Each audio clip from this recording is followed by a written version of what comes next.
Hello बच्चों, let us continue mole concept. तो mole concept में मोल एनालिसिस के बाद एक इम्पोर्टेंट कॉन्सेप्ट हमें पढ़ना होता है, उसको अपन बोलते हैं concept of LR, limiting reagent.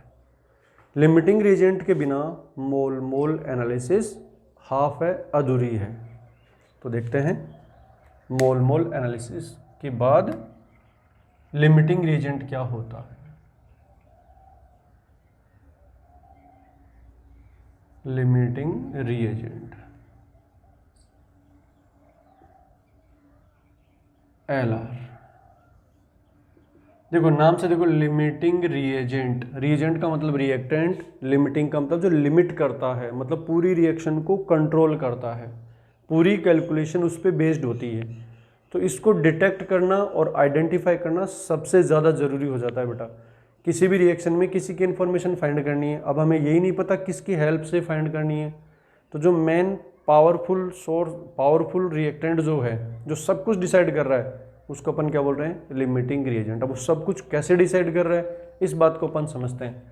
तो बेटा रिएक्शन से पहले मैं एक सिंपल सी रिएक्शन लिख रहा हूँ कि मान लो हमें एक फैन बनाना है, एक सीलिंग फैन जो आता है उसको बनाना है, उसको एक रिएक्शन की फॉर्मेट में लिखना है। तो कैसे लिख सकते हैं कि भाई एक मोटर और 3 ब्लेड मिलकर एक फैन बनाती है। एक रिएक्शन हो गई, 1m + 3b gives 1f। ये होगी एक रिएक्शन जो हमने घर बैठे बैठे लिख ली। अब इसका रियल में प्रोडक्शन करना है तो हमें मोटर लानी पड़ेगी मार्केट से, ब्लेड्स लानी पड़ेगी। अब हिसाब तो ये कहता है कि 1:3 के रेशो में लाएं, कि अगर आप 2 मोटर लेके आते हो तो मार्केट से 6 ब्लेड खरीद के लानी पड़ेगी। लेकिन कई हैं महान आत्माएं जो ये ध्यान नहीं देते कितने कितने लाने हैं, उठा लाए कुछ भी। तो मान लो मार्केट से 1 मोटर ले आए और 10 ब्लेड ले आए। अब बताओ प्रोडक्ट जो है फैन वो कितना बनेगा। सोचो फटाफट कि पंखे कितने डिजाइन कर दोगे आप। ये चीजें आपके पास आ गई तो आप कितने पंखे बनाओगे, 1। अब यहां तुम सोचो कि ये जो प्रोडक्ट है हमारा, जो फैन है, उसका अमाउंट कौन डिसाइड कर रहा है। अब ये आप 10 की जगह 100 ले आओ, चाहे 200 ले आओ, चाहे आप ब्लेड्स, ये वैल्यू नहीं बढ़ने वाली है। अगर मोटर 1 है तो 1 ही फैन बनेगा, चाहे ब्लेड्स कितनी भी हो, ब्लेड यहाँ पे बच जाएगी। तो ज़्यादा फैन क्यों नहीं बन पा रहे, क्योंकि मोटर खत्म हो जाएगी। तो इस तरह की सिचुएशन आती है तो कोई एक रिएक्टेंट जो होता है वो प्रोडक्ट डिसाइडिंग होता है। तो यहाँ पे प्रोडक्ट डिसाइडिंग कौन है, मोटर है या ब्लेड है? डेफिनेटली मोटर है। तो इस केस में मैं मोटर को क्या बोलूँगा, लिमिटिंग रिएजेंट। और दूसरी बात सोच लेते हैं, मान लो कोई कहे कि भाई हम तो ये ले आए, 5 मोटर ले आए और 20 ब्लेड ले आए मार्केट से। अब बताओ ये कितना कितना बनेगा। तो 5 मोटर के हिसाब से 5 3 जा 15 ब्लेड आप यूज़ कर लोगे। तो जब आप यूज़ कर लोगे तो मोटर पूरी 0 हो गई, 15 ब्लेड यूज होगी तो बची कितनी, 5। फैन पहले कितने थे, 0। अब कितने पंखे बन जाएंगे बताओ, 5 बन जाएंगे। तो इस केस में प्रोडक्ट कौन डिसाइड कर रहा है, कौन पूरा का पूरा प्रोडक्ट में ट्रांसफर हो रहा है, मोटर। जितनी भी मोटर आप लेके आए थे वो पूरी की पूरी कहाँ ट्रांसफर हो गई, बताओ कहाँ ट्रांसफर हो गई, प्रोडक्ट में चली गई। इसलिए ये इस प्रोडक्ट के अमाउंट को लिमिट कर रहा है। हाँ, इस 5 को आप 6 बना दोगे तो ये 6 हो जाएगा, इस 5 को 4 बना दोगे तो ये 4 हो जाएगा। तो आई थिंक ये वेरी क्लियर हो गया होगा कि किसी रिएक्शन में कोई पर्टिकुलर रिएक्टेंट ऐसा हो सकता है जो पूरी रिएक्शन को लिमिट करता है, डिसाइड करता है हर रिएक्टेंट का कितना जाना है, कितना प्रोडक्ट बनना है। और दूसरी बात सोचो, अब की बार मान लो ऐसा किया हमने कि 2 मोटर ले आए हम 10 और ब्लेड्स लाए 9। अब बताओ पंखे कितने बनेंगे, कौन कितना कितना रहेगा आफ्टर रिएक्शन, मतलब फिटिंग करने के बाद। शुरू में ये 0 थे, अब 9 ब्लेड के हिसाब से 3 ही पंखे डिजाइन होंगे। तो बेटा 3 मोटर यूज हो गई, 3 ब्लेड पे 1 मोटर, फिर दूसरे 3, फिर तीसरे 3। तो 3 मोटर यूज हो गई तो बचेगी कितनी, 7 बच गई। ब्लेड कितनी बचेगी, 0। और फैन कितने बनेंगे, 3। इस केस में कौन है जो पूरा का पूरा प्रोडक्ट में चला गया, ब्लेड्स। तो इस केस में मैं ब्लेड्स को क्या बोलूँगा, लिमिटिंग रिएजेंट। और ये जो दूसरा बचेगा उसको बोलेंगे बेटा एक्सेस रिएजेंट। Got it. अब तुम्हें चाहे 100 कर दो ये 3 ही रहेगा। हाँ, अब कोई कहे नहीं मैं तो ये 10 ला रहा हूँ, ये 30 ला रहा हूँ, अब कौन बचेगा? 10 मोटर 30 ब्लेड, ये भी 0 ये भी 0 और पूरा का पूरा 10 फैन बन जाएंगे। ऐसा क्यों हो रहा है? कभी पंखे बच रहे हैं, सॉरी कभी मोटर बच रही है, कभी ब्लेड्स बच रही है, कभी कुछ भी नहीं बच रहा है। ऐसा हो रहा है मिस कैलकुलेशन से। अगर एक दिमाग वाला बंदा है तो वो यहाँ से देखेगा बेटा 1:3 के रेशियो में चीज़ें मंगवाएगा मार्केट से। अगर ये 100 मंगवाता है तो ये 300 मंगवाएगा, ना एक कम ना एक ज़्यादा। अगर ये 100 मोटर लाते हैं तो ये कितनी लानी चाहिए? 300। अगर 300 से कम ले आए, मान लो 299 ले आए, कम ले आए तो क्या हुआ? ये बच जाएगा हमारा। और अगर ज़्यादा ले आए तो ये खुद बच जाएगा। मान लो 301 ले आए तो एक बच जाएगी। तो हम क्या बोल सकते हैं बेटा कि रिएक्टेंट्स का जो स्टोइकियोमेट्रिक कोफिशिएंट होता है वो उसी रेशियो में रिएक्शन करते हैं। अगर इस रेशियो को आपने गड़बड़ किया तो कोई एक ना एक बच जाएगा। अगर ये 1:3 में है और आप इस रेशियो को 1:4 में ले आए तो जो ज़्यादा होता है वो बचेगा, तो इस केस में ब्लेड बचेगी। और आपने इस रेशियो को कम कर दिया, मान लो 0.5:3 कर दिया, तो इस केस में फिर ये हमारा कम हो गया तो ये ख़त्म हो जाएगा पूरा। तो आई थिंक ये वेरी क्लियर हो गया होगा कि जैसे मोटर ब्लेड और फैन में हो रहा है ऐसा ही केमिकल रिएक्शन में भी होता है कि कोई ना कोई एक रिएक्टेंट ख़त्म हो जाता है, दूसरा बच जाता है। जो ख़त्म हो गया वो पूरा का पूरा प्रोडक्ट में ट्रांसफ़र हो गया, उसी को लिमिटिंग रिएजेंट बोलते हैं। अब बात आती है कि भाई लिमिटिंग एजेंट क्या होता है, ये तो क्लियर हो गया, लेकिन हमें पता कैसे चलेगा? ये पंखे वंखे में तो पता चल गया, रिएक्शन में कैसे पता चलेगा? पता चलेगा बेटा, देखो यहाँ पे अगर कोई 2 मोटर लेके आ रहा है और 12 ब्लेड्स लेके आ रहा है तो तुम यहाँ तो दिमाग लगा लोगे कि 2 के हिसाब से 6 चली जाएगी, 6 ब्लेड बचेगी। तो ये हमारा हो गया LR। मैथमेटिकल तरीका, इस 2 को आप 1 से डिवाइड करो, इसको 3 से डिवाइड करो, मतलब ये जो स्टोइकियोमेट्रिक कोफिशिएंट्स है उनसे डिवाइड कर दो। जो वैल्यू कम आएगी वो ख़त्म हो जाएगी, जो ज़्यादा आएगी वो बचेगी। कम का मतलब ख़त्म होना, ज़्यादा का मतलब बचना। तो बेटा इसको 2 को 1 से डिवाइड करें 2 आएगा, इसको आएगा 4, तो ये वैल्यू कम है, that's why this is limiting reagent and this is access reagent. बहुत सिंपल मैथमेटिकल जुगाड़ है हमारे पास। क्या?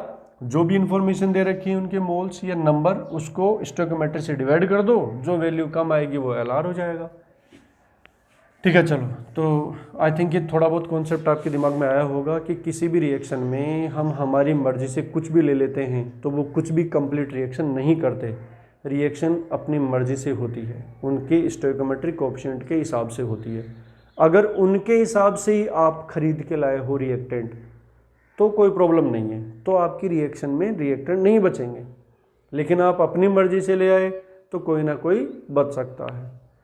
तो what is limiting reagent? It is the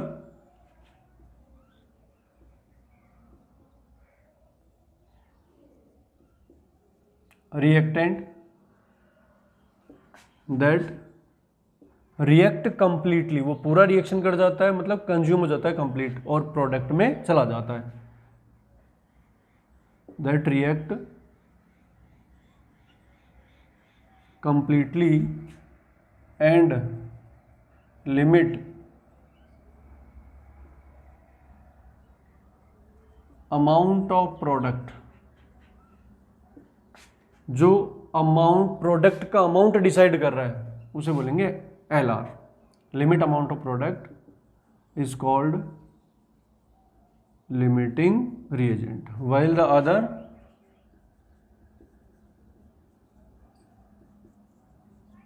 reactants are called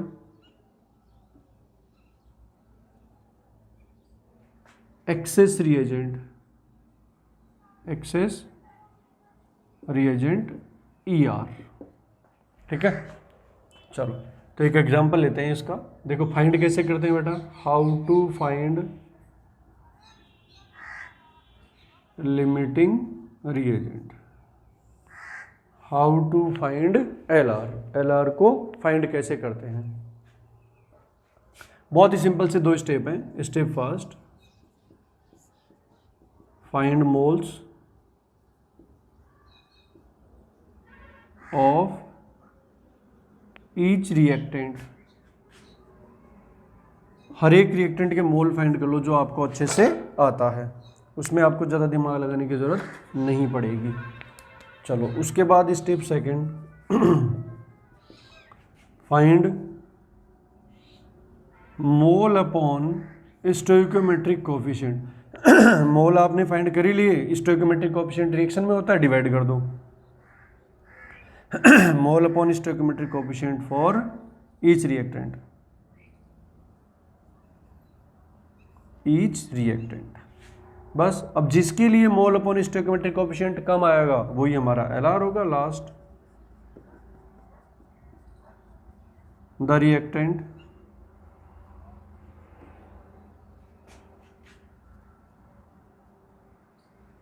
having minimum mole by stoichiometric coefficient will be limiting reagent। ये लो, दो ही काम है, मोल लाओ, स्टोइकोमेट्रिक कोएफिशिएंट से डिवाइड करो, जो भी वैल्यू आएगी उस वैल्यू को देखो, मिनिमम जिसके लिए होगा वो हमारा एलआर होगा। और एक बार आपने एलआर पता लगा लिया तो बेटा फिर पूरी मोल एनालिसिस में आप किसका यूज करोगे, एलआर का। Now we use the limiting reagent in all mole analysis। Reason clear है बेटा, क्योंकि ये डिसाइड करता है तो मोल एनालिसिस में इसी को पुट करना पड़ेगा। Limiting reagent in all mole analysis calculation.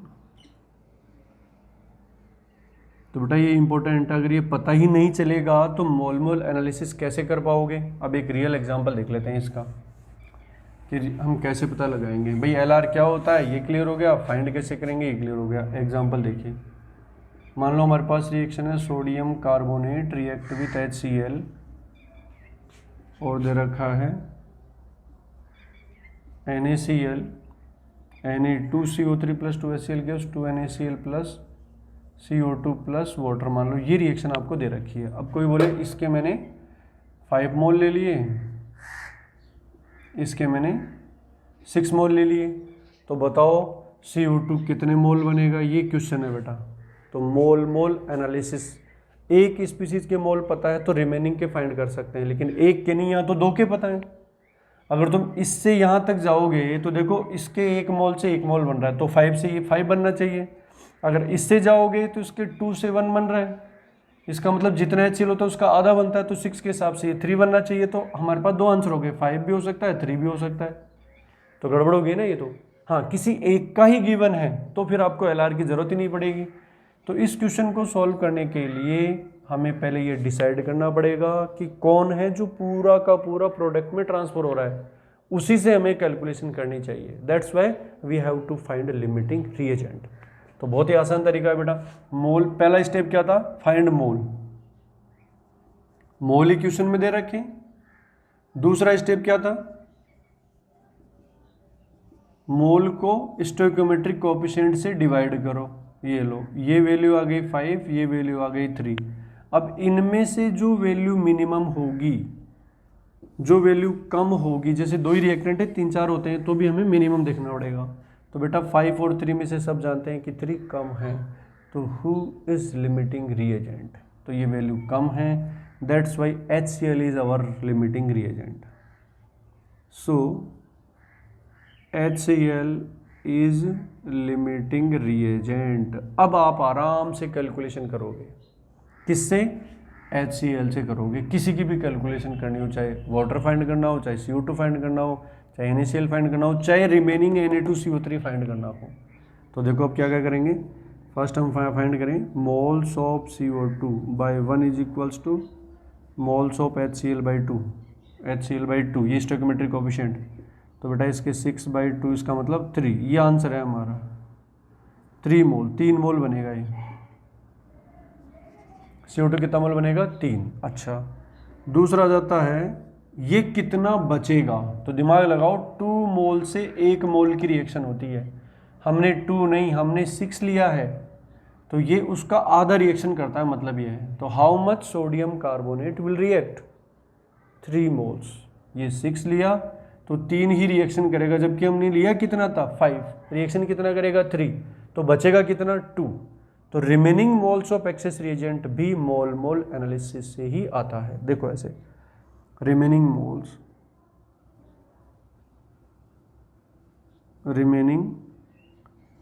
Moles of access reagent, इसमें भी कई बार स्टूडेंट फंस जाते हैं, जबकि फंसना जैसे कुछ भी, रिमेनिंग का मतलब क्या होता है, initial minus reacted, initial mole minus reacted mole. भाई जो आपने लिए थे वो और उसमें से जो चले गए वो हटा दो। आपने लिए कितने थे 5, चले गए कितने कैलकुलेट करो, बचे कितने डिफरेंस ले लो यार। किसी के 5 मोल इंट्रोड्यूस किए, 1 मोल चला गया, 4 मोल बच गया। तो यही तो सिंपल कैलकुलेशन है कि आपने कितने मोल लिए थे, ये रहे रिएक्टेड जो चले गए। बताओ ये कहाँ से आएंगे, फ्रॉम मोल मोल एनालिसिस। बार बार मैं इस वर्ड को यूज कर रहा हूँ, मोल मोल एनालिसिस से आएंगे। और ये कहाँ से आएंगे, ये क्वेश्चन में गिवन होंगे भाई, डिफरेंस कर लो, ये आ जाएगा हमारा रिमेनिंग मोल्स। तो बेटा इसको मोल मोल एनालिसिस से कैलकुलेट करो। अभी तो डायरेक्ट हो रहा है, मैं तो मोल मोल एनालिसिस से करूँगा। तो मोल्स ऑफ Na2CO3 ये आएंगे reacted upon 1 equals to moles of limiting reagent divided by it's stoichiometric coefficient. ये कितना है 6। ये बेटा यहाँ से 3 आ रहा है। ये चीज़ हम डायरेक्ट भी सोच सकते हैं, लेकिन ये मैथमेटिकल तरीके से हमें आनी चाहिए। तो how many moles of Na2CO3 reacted in the reaction 3। तो बेटा लिए कितने थे 5, चले कितने गए 3, बचे कितना 2। इसमें पूछेगा रिमेनिंग फ्रैक्शन, रिमेनिंग फ्रैक्शन भी पूछ सकता है। तो रिमेनिंग फ्रैक्शन का क्या मतलब होता है बेटा, फ्रैक्शन क्या होता है वो अपॉन टोटल। तो 2 कितने में से बचा 5 में से, तो 2/5 is the remaining fraction. Percentage की बात करें तो इसको 100 से मल्टीप्लाई कर दो, तो कितना परसेंटेज आएगा ये 2/5 40%। इसका मतलब ये हुआ 60% तो रिएक्शन में चला गया और 40% बच गया। इस तरह से हमें ये कैलकुलेशन करनी होती है। किसी भी क्वेश्चन को हम इस तरह से हैंडल कर सकते हैं। अगर एक ही रिएक्टेंट की इंफॉर्मेशन है तो डायरेक्ट मोल मोल एनालिसिस हो जाएगा, लेकिन एक से ज़्यादा का इंफॉर्मेशन दे रखा है तो आपको एलआर डिसाइड करना पड़ेगा। विदाउट एलआर अगर आप कैलकुलेशन कर दोगे, भाई आप खुद ही दिमाग लगाओ, मुझे इसका लाना है और मुझे इसकी भी इंफॉर्मेशन दे रखी है, इसकी भी दे रखी है, अगर इन दोनों में मोल मोल एनालिसिस कर लोगे तो अलग रिजल्ट आएगा, इन दोनों में करोगे तो अलग रिजल्ट आएगा। तो हम खुद ही समझ रहे हैं ना कि जब धोखा दे रखा है तो कन्फ्यूज है कि किसको हम मोल मोल एनालिसिस में यूज करें। That's why we use concept of limiting reagent. और इसमें लॉजिक भी है कि एक स्पीसीज पूरा का पूरा प्रोडक्ट में ट्रांसफर हो रहा है, तो ये जो HCl है ये पूरा खत्म हो रहा है, 0 हो रहा है, ये पूरा खत्म नहीं हो रहा है। 5 के हिसाब से बताओ ये कितना होना चाहिए था।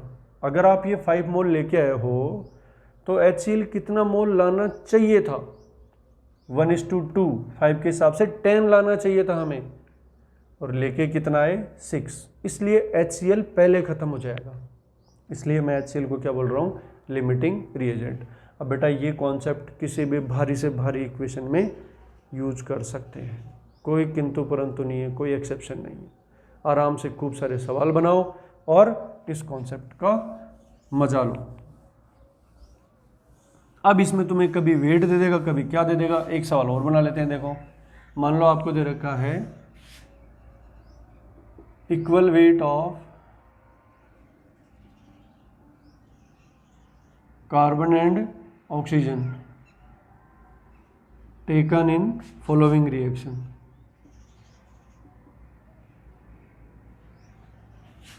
Find limiting reagent and remaining fraction